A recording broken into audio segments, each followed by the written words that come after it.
మీ పేరండి? అజయ్. ఎక్కడి నుంచి వచ్చారు మీరు? నేను హైదరాబాద్లోనే ఉంటాను. నా ప్రాపర్ వచ్చిన ఇల్లు ఆంధ్రప్రదేశ్. మీరు చూస్తూనే ఉన్నారు, ప్రొటెస్ట్ కూడా చేస్తూ ఉన్నారు. రీ ఎగ్జామ్ పెట్టేసినాము, రిజల్ట్ కూడా వచ్చేసింది.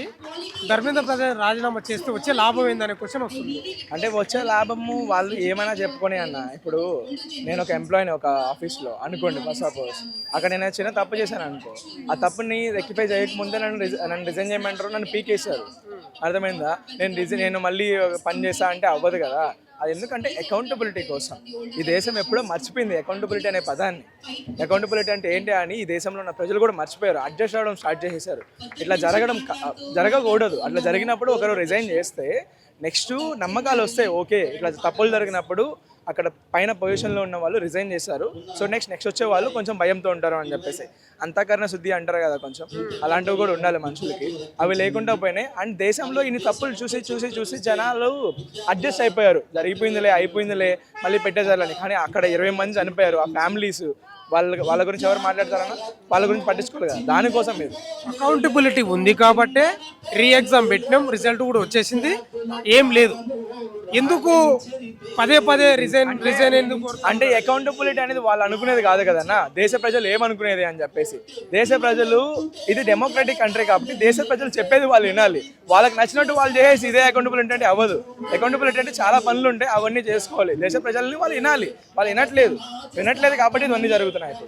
అకౌంటబిలిటీ అంటే రిజైన్ చేస్తేనే అకౌంటబిలిటీ కాదు కదా.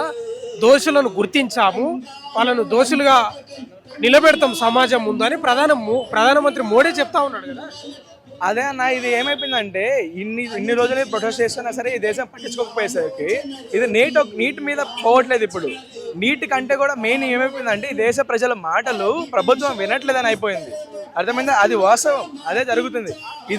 ఇదే పని ఫస్ట్ రోజు ఒకసారి జరిగింది కదా, గ్యాదర్ అయినారు అందరూ నేషనల్ మీడియాలో. కానీ నేషనల్ మీడియా లేదులే మనకి, ఫస్ట్ ఆఫ్ ఆల్ ఇక్కడ సోషల్ మీడియాలో కానీ ఎక్కడైతే ప్రజలు అడుగుతున్నారో అప్పుడే ధర్మేంద్ర ప్రధానమంత్రి మోడీ గారు ప్రెస్ మీట్ పెట్టి ఇట్లా జరిగింది, వాళ్ళందరికీ మేము ఇంత డబ్బులు ఇస్తున్నాము, ఇంత దాన్ని ఏమంటారన్నా, సీత ఏదో అంటారు, అదే చనిపోయిన వాళ్ళకి మేము ఇంత ఫండ్ విరాళం ఇస్తున్నాము, ఇంకా జరగకుండా చూసుకుంటాము, ఫ్యూచర్లో ఏమైనా జరిగితే మేము రిజైన్ చేసామని అప్పుడే చేస్తుంటే ఓకే.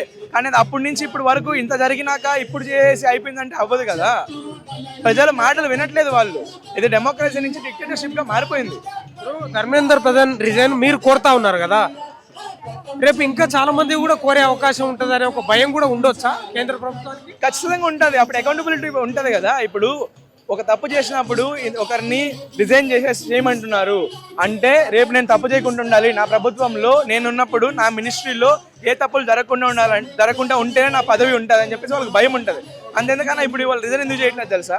ఏవేవో రీజన్ చెప్పండొచ్చు, కానీ ఇప్పుడు రిజైన్ చేస్తే మన నితిన్ గడ్కరీ మీద పడతారు అందరూ జనాలు.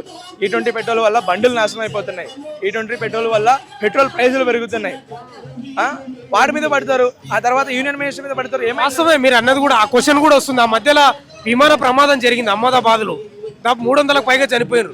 మరి అప్పుడు కూడా రిజైన్ చేయాలని ఎందుకు డిమాండ్ రాలేదనే క్వశ్చన్ కూడా వచ్చింది. అంటే అప్పుడు ఎందుకు రాలేదు అనే దానికంటే అప్పుడు కూడా క్వశ్చన్లు వచ్చాయి కాబట్టి ఇంత హ్యూజ్గా జరగలేదు. అప్పుడు మొబిలైజేషన్ జరగలేదు, ఇప్పుడు మొబిలైజేషన్ జరిగింది. ఇప్పుడు కలెక్టివ్గా జరుగుతుంది, అందుకని జరుగుతుంది. విద్య కాబట్టి కలెక్టివ్గా జరిగింది అనుకోవచ్చా? విద్య కాబట్టి అని కాదు, కానీ దేశ ప్రజలు చూసి అలసిపోయి ఫ్రస్ట్రేషన్ బయటకు వచ్చింది.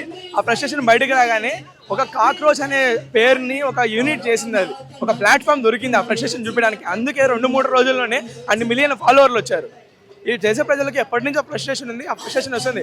ఆ ఫ్రస్ట్రేషన్ బీజేపీ ఒక్కటి మీద కాదు, ఈ స్టేట్లో ఉన్న కాంగ్రెస్ పైన, హైదరాబాద్లో ఉన్న కాంగ్రెస్ పైన, వేరే దగ్గర ఉన్న వేరే పార్టీ మీద, అన్ని పార్టీల మీద అందరికీ ఫ్రస్ట్రేషన్ ఉంది. కాకపోతే నేషన్ వైడ్గా అందరినీ కలెక్ట్ చేసేది బీజేపీ కాబట్టి ఇప్పుడు బీజేపీకి అగేన్స్ట్గా, ఈ ప్రభుత్వానికి అగేన్స్ట్గా నిలబడ్డాం. ఇట్లానే రేపు కాంగ్రెస్ వస్తే కాంగ్రెస్ మీద కూడా నిలబడాలి. ఈ స్థాయిలో మీరు ప్రొటెస్ట్ చేస్తూ ఉన్నారు కదా, బీజేపీ ఆరోపిస్తూ ఉంది దేశాన్ని విచ్ఛిన్నం చేసే కుట్ర జరుగుతుంది అని వాళ్ళు క్వశ్చన్ చేస్తూ ఉన్నారు. దేశం అంటే బీజేపీ కాదు, దేశం అంటే మోడీ కాదన్న. వాళ్ళని విచ్ఛిన్నం చేస్తే దేశాన్ని విచ్ఛిన్నం చేసినట్టు కాదు. దేశం అంటే ఎవరు? మనం ప్రజలం. మనకి ఏం కావాలో అది వాళ్ళు చేయాలి, అప్పుడు దేశం బాగుపడుతుంది. మనకేం కావాలో, మనం ఏం చేసుకోవాలో, మనం ఏం క్వశ్చన్ చేయాలో కూడా వాళ్ళే డిసైడ్ చేస్తుంటే అది దేశం ఎట్లా అవుతుంది? దేశం అంటే ప్రజలు అని చెప్పేసి చిన్నప్పటి నుంచి ఉన్నాం కదా, దేశం అంటే మట్టి కాదు దేశం అంటే ప్రజలు అని చెప్పేసి. అది ఎక్కడ జరుగుతుంది ఈ దేశంలో? ప్రజలు అడిగిన డిమాండ్లు, ప్రజల డిమాండ్లు వినండి, కనీసం వాళ్ళు చేసినా చేయకపోయినా విని డైలాగ్ ఇవ్వండి, కాన్వర్సేట్ అవ్వండి ప్రజలతో. మోడీ గారు వచ్చేసి 12 సంవత్సరాలు అవుతుంది, 12 సంవత్సరాల నుంచి ఇంతవరకు ఒక్క ప్రెస్ మీట్ కూడా పెట్టలేదంటే ఈ దేశం మాటలు వింటున్నాడా మన మోడీ? వినట్లేదు. అదే అందుకే ఫ్రస్ట్రేట్ అవుతున్నారు మనుషులు. ప్రజలతో మాట్లాడాలి. లాఠీ చార్జ్ గురించి దేశం అంతా చర్చించుకుంటుంది కదా, యువతగా మీరు కూడా ఖండిస్తూ ఉన్నారు కదా. ఇప్పుడు పార్లమెంటును ముట్టడించడం మంచి పద్ధతేనా, అది తీవ్రవాదంతో సమానం కాదా అనే క్వశ్చన్ వస్తుంది. ఇప్పుడు పార్లమెంట్ని ముట్టడం అంటే 30 రోజుల నుంచి అక్కడ ప్రొటెస్ట్ జరుగుతున్నప్పుడు ఆ ఫస్ట్ రోజు, సెకండ్ రోజు, లేకపోతే 30వ రోజు, లేకపోతే లాస్ట్ రోజు వాళ్ళు వచ్చి మాట మాట్లాడంటే ఆ రోజు అక్కడికి పోవాల్సిన అవసరం వచ్చేది కాదు కదా. వీళ్ళ మాట వినట్లేదు కాబట్టి మనం అక్కడికన్నా వెళ్తే మన మాట వింటారేమో అని చెప్పేసి ప్రశాంతంగా పీస్ఫుల్గా వస్తే, ముందు రోజే పోలీసులు కాదు గూండాలు పోలీసు యూనిఫామ్లో వచ్చి పేరులు లేకుండా బ్యాడ్జులు లేకుండా ట్రక్కుల్లో రాళ్ళ పెట్టుకొచ్చేసి ఆ రాళ్ళని వీళ్ళే విసిరి వాళ్ళు విసిరారు మా మీద అని చెప్తున్నారన్న. అంటే ఏమైతుంది, స్టేటు ఈ ప్రొటెస్ట్ పైన కానీ ఈ స్టూడెంట్స్ పైన కానీ ఎట్లా యాంటీ నేషనల్ ముద్ర వేయాలి, టెర్రరిస్ట్ ముద్ర వేయాలని చెప్పేసి ముందు నుంచే ప్లాన్ వేసుకుంటారు అనమాట. వాళ్ళు మొత్తం ప్లాన్ వేసుకుంటే అంటే మీపై ఆరోపణలు కూడా వస్తున్నాయి. వీళ్ళంతా పేడ్ ఆర్టిస్టులు, దేశద్రోహులు, దేశాన్ని విచ్ఛిన్నం చేసేవాళ్ళు, ముఖ్యంగా మిమ్మల్ని ఎవరో ప్రోత్సహిస్తున్నారు బయటి దేశం నుంచి అనే ఆరోపణలు కూడా అన్న. ఇప్పుడు గవర్నమెంట్ ఎవరి చేతిలో ఉందన్న? వాళ్ళ చేతిలోనే ఉంది. యూనియన్ మినిస్ట్రీ వాళ్ళ చేతిలోనే ఉంది. ఒకవేళ నిజంగానే ఇక్కడ ఈ ప్రొటెస్ట్లో ఉన్న వాళ్ళు యాంటీ నేషనల్ అయితే, ఇక్కడ ఉన్న వాళ్ళు యాంటీ నేషనల్ టెర్రరిస్టులతో లింక్ ఉంటే, జంతర్ మంతర్లో యాంటీ నేషనల్ టెర్రరిస్టులు లింక్ ఉంటే, ఎందుకని వాళ్ళు ప్రూవ్ చేయట్లేదు, ఎందుకని లోపల వేయట్లేదు? అంటే ఈ దేశంలోకి ఉన్న ఈ గవర్నమెంట్ అంత వీకా? అంటే యాంటీ నేషనల్ బయటకు వచ్చి ప్రొటెస్ట్ చేస్తున్నా సరే ఏమీ చేయలేని గవర్నమెంట్ అయ్యేది. అంత పవర్ఫుల్ గవర్నమెంట్ అయినప్పుడు, అంత మంచి గవర్నమెంట్ అయినప్పుడు యాంటీ నేషనల్ పట్టుకొని ఎత్తుకొని జైల్లో వేయండి, మంచిగా ఉంటుంది. కానీ ప్రూఫ్లు చూపించి జైల్లో వేయండి. జస్ట్ ఆరోపణలు చేసేసారు అనుకోండి, అది అప్పుడు ఏమవుతుంది అంటే బయట చూసే వాళ్ళు ఏమనుకుంటారన్నా, అంటే యాంటీ నేషనల్స్ని ఇండియాలో ప్రొటెస్టులు చేయించుకుంటారా అని అనుకుంటారు. అది ఉండకూడదు కదా. అది ఉండకూడదంటే ఈ ప్రభుత్వం బయటకు వచ్చి మాట్లాడి ఆ యాంటీ నేషనల్స్ ఎవరున్నారో వాళ్ళని ప్రూఫ్లతో పట్టుకొని లోపలేస్తే మేము కూడా నమ్ముతాం ఆ యాంటీ నేషనల్ ఇక్కడ ఉన్నారు అని చెప్పేసి. అంతేగాని ఇవన్నీ ఆరోపణలు, వాళ్ళు తప్పుడు ప్రచారాలు చేస్తున్నారు వాళ్ళ మీద జరుగుతున్న క్వశ్చనింగ్ని instead of answering to that. అంతే. ఇప్పుడు మీరు ఇంత ప్రొటెస్ట్ చేస్తూ ఉన్నారు, దేశవ్యాప్తంగా ఇది చర్చనీయాంశంగా మారింది.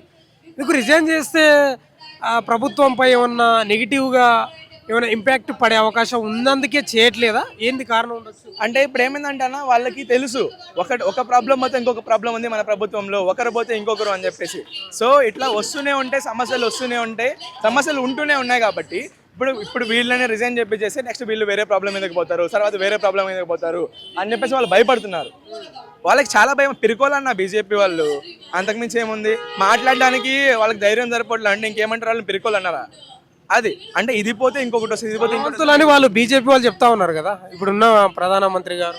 అన్న బలవంతుడు అనేవాడు బయటకు వచ్చి మాట్లాడతాడు, వింటాడు, అట్లా లోపల దాక్కోడు. సమయాలు లేవు అని చెప్పేసి ఎక్స్క్యూజెస్ చెప్పుకోడు, యాంటీ నేషనల్ అని చెప్పేసి అలిగేషన్స్ వేయడు, ప్రూవ్ చేస్తాడు, లోపల తీసుకుపోయి జైల్లో వేస్తాడు, ప్రజలతో సంభాషణ చేస్తాడు. ఇవన్నీ చేయనివాడు పిరికోడు అవుతాడా, బలవంతుడు అవుతాడా? ఆడియన్స్ వదిలేద్దాం. ఫైనల్గా చెప్పండి, మీరు ప్రొటెస్ట్ ఎప్పుడు ఆపేస్తారు? అంటే ఇది నా ఒక్కరిది కాదు, ప్రజలందరిదే అన్న. ఇప్పుడు నేను ఏ ప్రొటెస్ట్ని నేను ఆర్గనైజ్ చేయలేదు. ఆర్గనైజ్ చేసిన ఆర్గనైజర్స్ అందరూ నన్ను అప్రోచ్ అయ్యారు. ఇది నాకు ఒక ప్లాట్ఫామ్ ఉంది కాబట్టి దాంట్లో నన్ను పుష్ చేయమన్నారు. నేను వాలంటీరింగ్గా వచ్చి చేస్తున్నాను ప్రతి ప్రొటెస్ట్కి. ఇది CJP ప్రొటెస్ట్ కాదు, ఇది అక్కడ ఉన్న స్టూడెంట్స్ కోసం ఉన్న ప్రొటెస్ట్. అట్లా డిఫరెంట్ ఆర్గనైజేషన్స్ రోజు వస్తూనే ఉంటాయి. ఈ దేశంలో సమస్యలు ఆగే వరకు ప్రొటెస్టులు జరుగుతూనే ఉండాలి, సమస్యలు ఉన్నంత వరకు క్వశ్చన్లు లేస్తూనే ఉండాలి. క్వశ్చన్ ఏంటంటే, ఇప్పుడు ధర్మేంద్ర ప్రధాన్ రిజైన్ చేస్తే ఈ ప్రొటెస్టులు ఆగిపోతాయా అన్న క్వశ్చన్. ఆగచ్చు, మేబీ మొమెంటం కొంచెం తగ్గచ్చు, కానీ వేరే సమస్య ఉంటుంది. ఆ సమస్య పైన ప్రజలు ప్రొటెస్ట్ చేస్తూనే ఉంటారు. Thank you.